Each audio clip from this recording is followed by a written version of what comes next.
जय हिंद मेरे प्यारे साथियों, एक बार फिर से स्वागत है आप सभी का आपके अपने ऑनलाइन स्टडी प्लेटफॉर्म समग्र जीएस स्टडी पर। तो आज वादे के मुताबिक आज आपके बीच पुनः उपस्थित हुआ हूँ। इलाहाबाद हाई कोर्ट की जो परीक्षा होनी है आपकी स्टेनोग्राफर ग्रुप सी एवं डी के लिए, ठीक है, जिसमें कि कनिष्ठ सहायक, ड्राइवर और भी कई सारी आपकी भर्तियाँ हैं। तो उसके लिए ये मैं आपके बीच आया हूँ मॉडल पेपर दूसरा लेकर, ठीक है। तो ये सेकंड मॉडल पेपर है और बहुत काफ़ी बेहतरीन होने वाला है दोस्त। बहुत ही अच्छे अच्छे क्वेश्चंस का इसमें समावेश किया गया है और ऐसे क्वेश्चंस जो लगातार पूछे जाते हैं, है ना, ऐसे क्वेश्चन जो लगातार पूछे जाते हैं उनको यहाँ पर लिया जाता है। तो मेरी आप लोगों से उम्मीद रहेगी कि आप लोग वीडियो को अंत तक ज़रूर देखेंगे, ठीक है, और वीडियो को अधिक से अधिक शेयर और लाइक करेंगे ताकि आप लाभ ले रहे हैं तो आपके और चाहने वाले भी इसका लाभ ले सकें, ठीक है। और साथ ही चैनल पर यदि पहली बार आए हैं दोस्त तो चैनल को सब्सक्राइब जरूर करें, है ना, चैनल को सब्सक्राइब करना ना भूलें। जैसा कि आप सभी जान रहे हैं कि कल 12 को, है ना, कल 12 नवंबर को UPSSC के भी बहुत सारे आपके नोटिफिकेशन आए हैं, है ना। तो आप लोग दोस्त तैयारी को बिल्कुल भी न छोड़िए, कंटिन्यू करिए, क्योंकि आगे चल के आपके जो भी एग्ज़ाम पेंडिंग है UPSSC के वो जल्द होंगे, है ना। इसके ऊपर मैं एक विस्तृत वीडियो बनाऊंगा आपका और आपको दूंगा उसकी, ठीक है। तो बस इतना से ही कहना है कि लगे रहिए और एक दिन मंजिल आपके कदम ज़रूर चूमेगी। तो चलिए सीधा क्वेश्चंस की ओर चलेंगे, पढ़ते हैं क्वेश्चंस को। पहला क्वेश्चन है हमारा हिंदी का, ठीक है। आपको सिलेबस तो पता ही है ना, इसका सिलेबस पता है, जो हमारा इलाहाबाद हाई कोर्ट है उसका सिलेबस तो पता है। हिंदी आपके 25 क्वेश्चन आएंगे, ठीक है, 25 क्वेश्चन हिंदी के आएंगे। तो यहाँ पर मैं आपको ये पूरे कवर करा रहा हूँ, साथ ही GK GS के, ठीक है, GK GS के भी आपको 25 क्वेश्चन मिलेंगे, वो भी यहाँ पर कवर करा रहा हूँ पूरा। इसके अलावा आप जानते हैं कि इंग्लिश भी रहेगी, इसके भी 25 हैं, और मैथ जो है, मैथ्स के भी यहाँ पर आपको 25 क्वेश्चन देखने को मिलेंगे। तो ये आपका सिलेबस है, इसी अनुसार आपको तैयारी करनी है।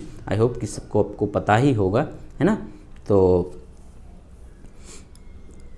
हम यहाँ पर आपको 2 सब्जेक्ट पूरे करा रहे हैं और उसमें आपकी कोशिश रहना चाहिए कि 25 आउट ऑफ 25 आपको हिंदी में लाने हैं। कितने? 25 आउट ऑफ 25, है ना। और GK GS का तो लगभग सबका एक जैसा ही रहता है, तो मैं मान के चलता हूँ कि आपको 20 नंबर स्कोर इसमें कराना होगा, क्योंकि टारगेट हमें जो है वो 80 का लेकर चलना है। मिनिमम जो टारगेट है हमारा वो 80 नंबर का है, तभी हम लोग इसमें क्वालिफाई कर पाएंगे। कितने में? 80 में कर पाएंगे, ठीक है। तो यदि एक एवरेज देखा जाए तो आपका 20 पर सब्जेक्ट, यानी जितने भी आपके ये पोर्शन है 4, सभी में 20-20 लाना अनिवार्य आपके लिए हो जाता है, ठीक। तो जैसा कि GK GS है और साथ में आपका कई लोगों की इंग्लिश भी वीक रहती है, तो उस हिसाब से आपको मैथ्स में और हिंदी में कोशिश करनी है कि आपको फुल में से फुल मार्क्स आएँ, ठीक। तो चलिए शुरू करते हैं और लेते हैं हम अपना आज का पहला क्वेश्चन है कि कृतज्ञ का विलोम होता है। कृतज्ञ, तो कृतज्ञ का विलोम क्या होगा? कृतज्ञ वो व्यक्ति कहलाता है जो उपकार को मानता है, ठीक है। उपकार को मानने वाले के लिए कृतज्ञ कहा जाता है और उपकार को ना मानने वाले के लिए क्या कहा जाएगा? कृतज्ञ, ठीक है। जो किए गए उपकार को नहीं मानता है उसके लिए कृतज्ञ कहा जाता है। तो राइट आंसर यहाँ पर होगा आपका ऑप्शन नंबर C, कृतज्ञ का विलोम कृतज्ञ होगा। दूसरा क्वेश्चन देखिए, सुपात्र का विलोम है। सुपात्र का विलोम क्या होना चाहिए? सुपात्र का विलोम, तो सुपात्र का विलोम होगा यहाँ पर मेरे साथियों क्या? Option number C, कुपात्र। सुपात्र का क्या होगा? कुपात्र। यहाँ पर इसका बिल्कुल सही जो है विलोम होगा। तीसरा क्वेश्चन है, नीचे दिए गए शब्दों में से अशुद्ध को पहचानिए, ठीक है। अशुद्ध पहचानिए। दुष्प्रचार, ये तो सही लिखा है। दुष्कर्म, ये भी सही लिखा है। और दुर्निवार, ये भी सही लिखा है। दुर्गुण, ये गलत लिखा है। दुगुण लिखा हुआ है। क्या लिखा है ये? दो गुण लिखा हुआ है, इसलिए ये अशुद्ध शब्द हो जाएगा और हमारे लिए हमारा सही उत्तर हो जाएगा। अगला क्वेश्चन देखते हैं। नीचे दिए शब्दों में से शुद्ध शब्द का चयन कीजिए। शुद्ध प्रायश्चित कैसा लिखा जाएगा दोस्त, कैसा लिखा जाएगा प्रायश्चित, बताइए। तो यहाँ पर आपका प्रायश्चित ये सही लिखा है ए, ये भी सही लिखा है, ठीक है। तो ए और डी दोनों हो गए, यहाँ पर थोड़ा टाइपिंग मिस्टेक हो रही होगी, तो ए और डी यहाँ पर ये आपका ये वर्तनी शुद्ध है प्रायश्चित की, ठीक है। तो ये याद रखना कि प्रायश्चित ऐसा लिखा जाएगा, है ना। चलिए नेक्स्ट क्वेश्चन। प्रश्नों में से एक शब्द तथा उसके कई विलोम अर्थ दिए गए हैं। दिए गए शब्द का सही विलोम अर्थ वाला विकल्प इंगित करना है, ठीक है। तो कह रहे हैं कि अमर का सही विलोम क्या होगा। इन्होंने कई सारे यहाँ पर मतलब 4 ऑप्शन दिए हैं। कह रहे हैं कि अमर का सही विलोम क्या होना चाहिए, मृतक, मृत्यु, मरण या मर्त, ठीक है। अमर मतलब जो कभी ना मरे, वो उसको अमर कहा जाता है, जो कभी ना मरे। तो अमर का जो सही यहाँ पर विलोम होगा वो होगा दोस्त ऑप्शन नंबर डी, मर्त्य, ठीक है। मर्त्य यहाँ पर हमारा बिल्कुल विकल्प सही हो जाता है। नेक्स्ट क्वेश्चन देखिए, कह रहे हैं कि प्रत्यक्ष का, प्रत्यक्ष मतलब डायरेक्ट, प्रत्यक्ष आपका होगा डायरेक्ट, तो इसका विलोम क्या होना चाहिए, इनडायरेक्ट। कहते हैं कि प्रत्यक्ष को प्रमाण की आवश्यकता नहीं होती है, यानी डायरेक्ट के लिए किसी प्रमाण की आवश्यकता नहीं होती है। और परोक्ष इसका हो जाता है जस्ट अपोजिट। परोक्ष क्या होता है, जस्ट अपोजिट होता है। वी हमारा यहाँ पर बिल्कुल करेक्ट आंसर हो जाएगा। अगला क्वेश्चन है उपकार, ठीक है। उपकार का विलोम क्या होना चाहिए, उपकार का विलोम क्या होना चाहिए, तो उपकार का विलोम होता है अपकार। सी हमारा यहाँ पर बिल्कुल करेक्ट है। नेक्स्ट क्वेश्चन 8 से 10 क्वेश्चन में कह रहे हैं कि नीचे दिए गए विकल्पों नीचे दिए गए वाक्यों में रिक्त स्थानों की पूर्ति के लिए सर्वाधिक सही विकल्प चुनना है, ठीक। जिसे उचित उत्तर सूझ जाए वह कहलाता है, ठीक है। मतलब जिसके लिए उचित उत्तर सूझ जाए करे वो क्या कहलाएगा। तो इसको पहले भी हम कई सारे जो हिंदी के प्रैक्टिस सेट हमने उपलब्ध कराए हैं उनमें ये क्वेश्चन कई बार देखने को मिला है। तो वो होता है आपका ऑप्शन नंबर बी यहाँ पर करेक्ट होगा हमारा प्रत्युत्पन्नमति, ठीक है। प्रत्युत्पन्नमति राइट आंसर होगा ऑप्शन नंबर बी। 9वां क्वेश्चन है महात्मा बुद्ध करुणा के साक्षात क्या थे, करुणा के साक्षात। तो करुणा के साक्षात यहाँ पर जो आपका सही ऑप्शन होगा वो होगा ऑप्शन नंबर सी, विग्रह, ठीक है। करुणा के विग्रह थे, करुणा के साक्षात सागर भी यहाँ पर कह सकते हैं, ठीक है। तो यहाँ पर आपका ऑप्शन नंबर है सी। नेक्स्ट, उस स्त्री के ... ने सभी का हृदय द्रवित कर दिया है, ठीक है। तो स्त्री के काय से, संलाप से, आलाप से, एकालाप से या विलाप से, ठीक है। तो विलाप यानी ये उसके रोने से सभी का हृदय कैसा कर दिया है, उसने द्रवित कर दिया है। विकल्प डी हमारा यहाँ पर बिल्कुल करेक्ट आंसर हो जाएगा। नेक्स्ट, अब यहाँ पर आपको संधि बताना है, संधि विच्छेद बताना है, सॉरी, ठीक है। कह रहे हैं कि पावन, पावन का संधि विच्छेद क्या होगा। तो सबसे पहले आप ये बताइए कि पावन में आपकी संधि कौन सी है, पावन में आपकी संधि कौन सी है। तो यहाँ पर है आपकी अयादि संधि। आपके अयादि संधि को पहचानने का जो तरीका होता है, लगभग 95% जो वर्ड हैं वो आपके इसमें 3 अक्षर के मिलेंगे, जैसे पवन हुआ, ठीक है, गायक हुआ, ये सारे आपके जो हैं अयादि संधि या रा ला वा, ठीक है, ये आपको अंतस्थ व्यंजन इसमें दिखेंगे। तो यहाँ पर आपका हो जाएगा पावक का जो संधि विच्छेद होगा वो होगा पावन का, सॉरी, पावन का है पो प्लस अन, डी हमारा यहाँ पर बिल्कुल करेक्ट आंसर हो जाएगा, ठीक है ना। चलिए आगे बढ़ेंगे। 12वां है परंतु। परंतु में आपकी कौन सी संधि होगी, परंतु में, तो परंतु का जो संधि विच्छेद होगा वो है हमारा परमधन्तु, ठीक है, परमधन्तु। बी हमारा यहाँ पर करेक्ट आंसर हो गया। और व्यंजन संधि इसमें होगी, कौन सी संधि होगी, व्यंजन संधि होगी साथियों। अगला क्वेश्चन है कि निरंतर निरंतर में काफ़ी इजी है, स्पष्ट दिखाई दे रहा होगा आपको।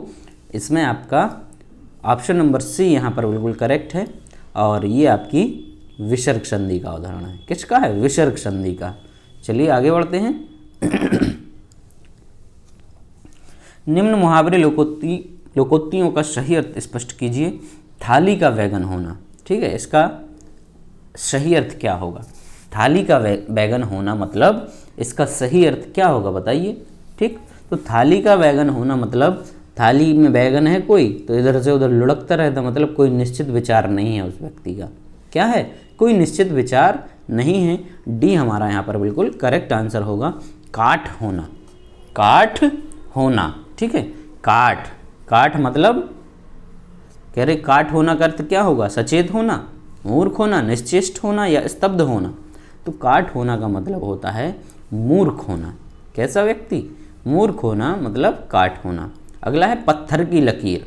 पत्थर की लकीर कह देना, मैंने जो कह दिया सो कह दिया, मेरा कहा हुआ पत्थर की लकीर होता है। मतलब कि अपनी बात पर बिल्कुल अड़े रहना या दृढ़ रहना। ऑप्शन नंबर ए हमारा यहाँ पर बिल्कुल करेक्ट हो जाता है। 17वां क्वेश्चन, अंगारे उगलना। अंगारे उगलना का क्या अर्थ होता है? क्रोध में आकर कठोर शब्द कहना, आग फेंकना, लाल पीला होना या उतावली करना। ठीक है, तो अंगारे उगलना मतलब क्रोध में आकर कठोर शब्द कहना। ऑप्शन नंबर ए यहाँ पर बिल्कुल सही हो जाएगा। 18वां है विशेष शब्द यहाँ पर है। विशेष शब्द, विशेष शब्द क्या होगा आपका यहाँ पर?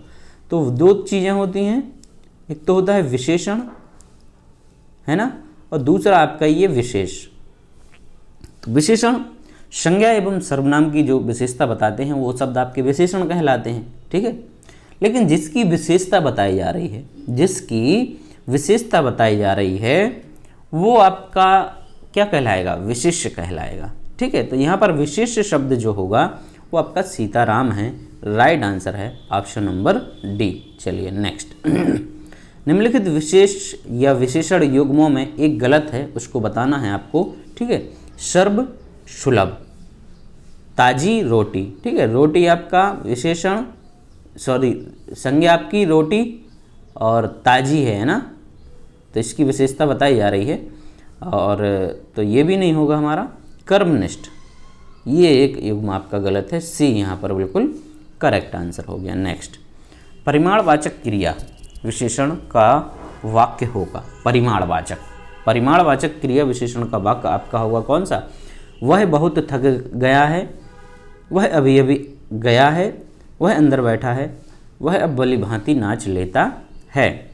ठीक है, तो परिमाणवाचक बहुत थक गया है। ऑप्शन नंबर ए यहाँ पर बिल्कुल आपका सही उत्तर हो जाएगा। चलिए नेक्स्ट, ऋषि संज्ञा शब्द से विशेषण शब्द क्या बनेगा? ऋषि जो है आपका एक संज्ञा शब्द है, कह रहे हैं कि इसका विशेषण क्या बनेगा? ऋषि का, कह रहे आर्ष, ऋषि कल्प, ऋषि तुल्य या ऋषिवत। तो याद रखेंगे आप लोग, ऋषि जो शब्द है उसका विशेषण होता है वो होता है आर्ष। ठीक है, ऑप्शन नंबर ए यहाँ पर बिल्कुल करेक्ट हो जाता है। आगे बढ़ेंगे। व्याकरण की दृष्टि से कौन सा शब्द विशेषण नहीं है? यहाँ पर व्याकरण की दृष्टि से कौन सा शब्द विशेषण नहीं है? भयभीत, निर्भीक या भीरु और भय। तो भय जो है आपका ये विशेषण नहीं है। ठीक है, भय आपका विशेषण नहीं है। चलिए आगत शब्द नहीं है। आगत शब्द इसमें से कौन सा नहीं है? अदालत, आदमी, औरत और वहन में से। तो आगत शब्द यहाँ पर आपका वहन नहीं है, ये हमारा लोकल शब्द हो गया। राइट आंसर हो गया ऑप्शन नंबर डी। जिस वाक्य में एक उद्देश्य और एक विधेय होता है वह वाक्य कहलाता है। क्या कहलाता है? जिसमें एक उद्देश्य हो और एक विधेय हो। कह रहे मिश्र वाक्य, आश्रित वाक्य, संयुक्त वाक्य या सरल वाक्य। तो ऐसे वाक्य को हम लोग सरल वाक्य कहते हैं। राइट आंसर हो गया ऑप्शन नंबर डी, एक उद्देश्य और एक विधेय। आगे बढ़ते हैं। निम्नलिखित में मिश्र वाक्य है। मिश्र वाक्य बताओ यहाँ में। तुम यहाँ से चले जाओ, तुम यहाँ से चले जाओ और पढ़ो, तो और आ गया, तो ये संयुक्त वाक्य हो गया। तुम यहाँ से तब जाओ जब पढ़ने की इच्छा हो, तुम यहाँ से जाकर पढ़ो। ठीक है, तो यहाँ पर आपका मिश्र वाक्य हो गया। क्या कह रहे हैं? पहले यहाँ से जाओ फिर जाकर पढ़ो, तो इसमें आपका मिश्र वाक्य हो गया, डी हमारा यहाँ पर सही उत्तर हो जाता है। अब आगे बढ़ेंगे तो आपको मिलेंगे जीएस के क्वेश्चन, ठीक है। किस चीज़ के क्वेश्चन हैं? अब यहाँ पर आपको जी के जीएस मिलेगी। फटाफट करेंगे हम, आपका ज़्यादा समय नहीं लेंगे। सोचते हैं कि आपका 20 से 25 मिनट के बीच में ही क्वेश्चन, 25 से 30 मिनट के अंदर ही आपका जो है इस वीडियो को ख़त्म कर दिया जाए। क्वेश्चन है कि स्वतंत्रता प्राप्ति के उपरांत उत्तर प्रदेश का प्रथम मुख्यमंत्री कौन बना था? ठीक है, तो कल अपन ने पढ़ा था, आज पढ़ रहे हैं प्रथम मुख्यमंत्री उत्तर प्रदेश का। कल पढ़ा था अपन ने राज्यपाल के बारे में, ठीक। कल का जो सेट था उसमें राज्यपाल, तो यहाँ पर आपका option number D, Govind Vallabh Pant जो थे वो स्वतंत्र भारत में उत्तर प्रदेश के प्रथम मुख्यमंत्री थे। चलिए आगे बढ़ेंगे। 1857 ईस्वी के विद्रोह में इलाहाबाद में विद्रोहियों का नेतृत्व किसने किया था? इलाहाबाद में पूछा जा रहा है 1857 का जो विद्रोह हुआ था वो उसका नेतृत्व किसने किया था? तो इलाहाबाद में किया था ये लियाकत अली ने। किसके द्वारा किया गया था? लियाकत अली के द्वारा किया गया था। राइट आंसर हो गया ऑप्शन नंबर डी। नेक्स्ट, निम्नलिखित में से किस शहर में वर्ष 2023 में यहाँ पर 2023 का आपका संयुक्त राष्ट्र सामुद्रिक सम्मेलन का आयोजन हुआ था? ठीक है, होना है नहीं, हुआ था, ये गलत हो गया। तो ये आपका था लंदन में हुआ था ये। राइट आंसर है आपका ऑप्शन नंबर डी। आगे बढ़ेंगे। निम्नलिखित में से कौन सी कंपनी वर्तमान में भारतीय क्रिकेट टीम की प्रायोजक कंपनी है? ठीक है, तो भारतीय क्रिकेट टीम की जो प्रायोजक कंपनी है वर्तमान में वो कौन सी है? ड्रीम 11। कौन सी है? ड्रीम 11। ऑप्शन नंबर ए हमारा यहाँ पर बिल्कुल करेक्ट हो जाएगा। नेक्स्ट क्वेश्चन देखते हैं। निम्नलिखित में से कौन माउंट एवरेस्ट पर चढ़ने वाली प्रथम भारतीय महिला है? माउंट एवरेस्ट पर चढ़ने वाली प्रथम भारतीय महिला है वो है आपकी वछेंद्री पाल। राइट आंसर हो गया ऑप्शन नंबर ए। चलिए आगे बढ़ेंगे। यामा काव्य के रचयिता कौन है? यामा काव्य, ठीक है, तो यामा काव्य जो है ये कई सारी कविताओं का एक संग्रह है, कविताओं का संग्रह है, और ये जो काव्य है ये आपका महादेवी वर्मा जी का है। करेक्ट आंसर हो गया ऑप्शन नंबर बी। आगे बढ़ेंगे। NaOH सूत्र वाले यौगिक का सामान्य नाम क्या है? ठीक है, NaOH जो है इसका रासायनिक नाम तो सोडियम हाइड्रोक्साइड है। क्या है? सोडियम हाइड्रोक्साइड आपका ये रासायनिक नाम है। कह रहे कि इसका सामान्य नाम क्या है, तो इसको और क्या कहा जाता है? तो इसको हम लोग कास्टिक सोडा भी बोलते हैं। क्या बोलते हैं साथियों? कास्टिक सोडा बोलते हैं। ऑप्शन नंबर ए हमारा यहाँ पर बिल्कुल करेक्ट हो जाएगा। 58 इनमें से किडनी स्टोन पथरी में पाया जाता है। पथरी में आपका क्या पाया जाता है? तो पथरी में पाया जाता है आपका कैल्शियम ऑक्जेलेट। क्या पाया जाएगा साथियों? Calcium oxalate. Option number B हमारा यहाँ पर जो है करेक्ट आंसर हो जाएगा। आपने टमाटर में जो एक पतली सी जो झिल्ली होती है ना, पतली सी, वो ऑक्जेलेट होती है ना? किसकी होती है? ऑक्जेलेट की ये परत होती है। राइट आंसर हो गया यहाँ पर हमारा ऑप्शन नंबर बी। आगे बढ़ेंगे। सूचनाओं का वह समूह जो एक कंप्यूटर को निर्देश करता है क्या कहलाता है? ठीक है, तो group of information is called a programme.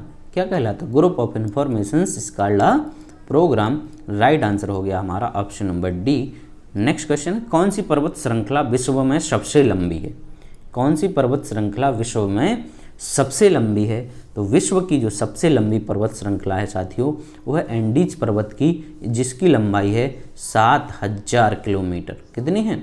7000 kilometre इसकी लंबाई है। अगला क्वेश्चन देखते हैं। मुक्त जीवी नाइट्रोजन यौगिकीकरण सूक्ष्म जीवों का क्या नाम है?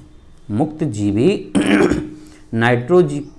नाइट्रोजन यौगिकीकरण सूक्ष्म जीवों का सही नाम क्या है या उनका नाम क्या है? तो करेक्ट आंसर है आपका राइजोबिया। ठीक है, या राइजोबिया, राइजोबियम, इसके बारे में भी अपन ने पढ़ा है साइंस में। चलिए नेक्स्ट क्वेश्चन है। वनस्पति तेलों का घी में परिवर्तन कैसे किया जाता है? वनस्पति तेल जो हैं कह रहे हैं कि इसका घी में परिवर्तन कैसे किया जाता है। वनस्पति घी आपका वो एक फेमस ब्रांड है डालडा, ठीक है ना, डालडा फेमस ब्रांड है इसकी वनस्पति घी की। तो उसको कैसे परिवर्तन किया जाता है? ये किया जाता है आपका हाइड्रोजनीकरण के द्वारा। किसके द्वारा? हाइड्रोजनीकरण के द्वारा। राइट आंसर हो गया आपका ऑप्शन नंबर डी। चलिए, और वनस्पति घी को मतलब इतना फेमस बन गया ये कि इसको डालडा के नाम से ही बोलते हैं लोग। क्या बोलते हैं? डालडा। चलिए नेक्स्ट, पूर्व सोवियत संघ ने भारत से मिग 29 विमान प्राप्त किए थे। ठीक है, पूर्व सोवियत संघ से भारत ने मिग 29 जो विमान प्राप्त किए थे, अब इनका नाम बदलकर क्या रख दिया गया है? ठीक है, तो इनको अब कहा जाने लगा है आपका बाज।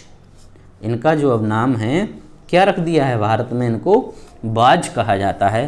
करेक्ट आंसर हो गया ऑप्शन नंबर सी।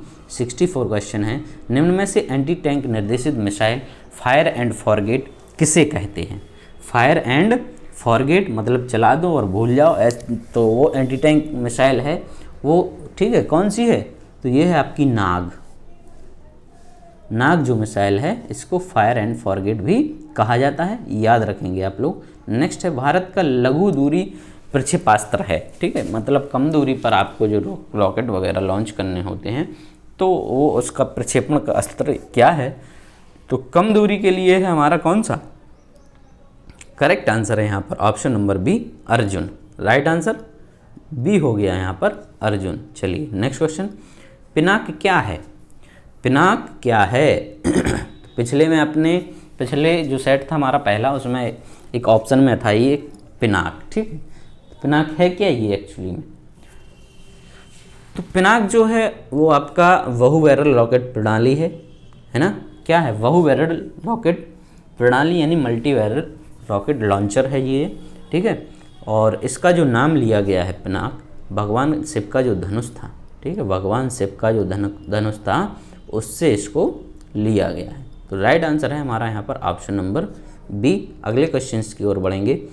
वैश्विक तापन के साथ निम्न में से किस घटना के संबंधित होने की संभावना है? ठीक है, वैश्विक तापन या जिसको अपन लोग ग्लोबलाइजेशन कहते हैं। ठीक है, ग्लोबलाइजेशन।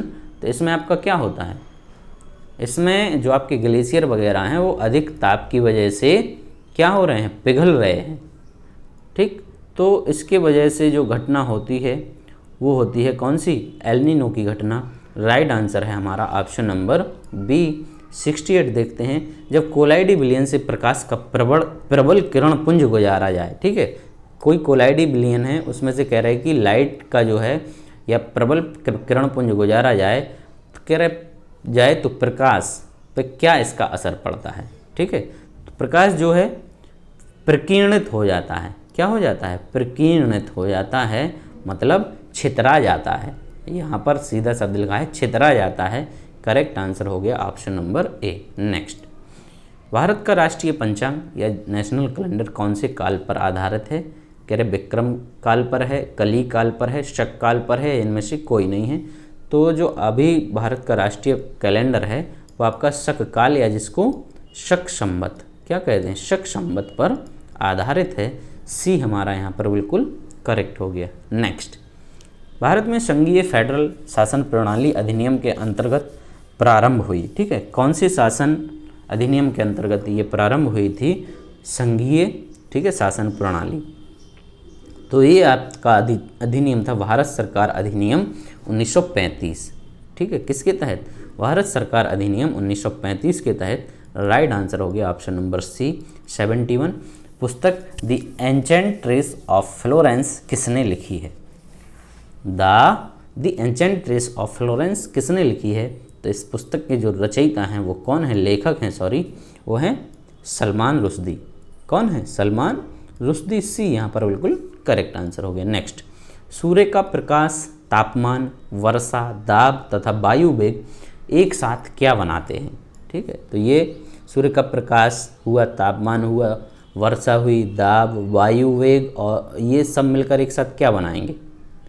तो इनसे बनता है आपका जलवायवीय कारक बनते हैं ये। क्या कौन से कारक बनते हैं? जलवायवीय कारक। राइट आंसर हो गया हमारा ऑप्शन नंबर सी। चलिए नेक्स्ट क्वेश्चन देखेंगे। 73 रेल किसके शासनकाल में चलाई गई थी? रेल किसके शासनकाल में चलाई गई थी? ये खूब हिट क्वेश्चन है आपका रेलवे का, पहले सभी लोगों ने इसको जमकर पढ़ा हुआ है। 16 अप्रैल 1853। ठीक है। प्रथम रेल मुंबई से थाने के बीच 34 किलोमीटर, है ना, ये इसको खूब पढ़ा है। शासनकाल था आपका लॉर्ड डलहौजी, किसका? लॉर्ड डलहौजी। वी हमारा यहाँ पर राइट आंसर हो जाता है। चलिए नेक्स्ट, निम्न में से कौन ऑपरेटिंग सिस्टम नहीं है? ये क्वेश्चन थोड़ा गड़बड़ है, ठीक है, क्योंकि ये कोई भी ऑपरेटिंग सिस्टम नहीं है। इनको यहाँ पर देना चाहिए था इनपुट और आउटपुट डिवाइस के बारे में। इनपुट और आउटपुट डिवाइस, इसमें से ये पूछना था कि इनमें से कौन सी इनपुट डिवाइस नहीं है, है ना, कौन सी इनमें से? तो कीबोर्ड आपकी इनपुट है, स्कैनर है, माउस इनपुट है, प्रिंटर आपका यहाँ पर आउटपुट है, ठीक है। तो ये क्वेश्चन गड़बड़ हो गया है। नेक्स्ट क्वेश्चन देखते हैं। क्षय रोग, ठीक है, टीबी, क्षय रोग या जिसको टीबी, टीबी का मतलब, टीबी का जो बैक्टीरिया होता है ना, माइकोबैक्टीरिया ट्यूबरक्लोसिस वाला, ट्यूबरक्लोसिस, कह रहे कि ये किस कारण से होता है? तो इसका जो कारण है वो जीवाणु है ना। राइट आंसर हो गया ऑप्शन नंबर बी। तो ये था आपके लिए ये एक शानदार प्रैक्टिस सेट। तो आई होप कि आप लोग को ये पसंद आया होगा। यदि पसंद आया दोस्त तो चैनल को सब्सक्राइब जरूर कर लें और वीडियो को अधिक से अधिक लाइक और शेयर करें। कल फिर मिलेंगे एक और नए प्रैक्टिस सेट के साथ। तब तक आप लोग अपना ध्यान रखिए। Thank you.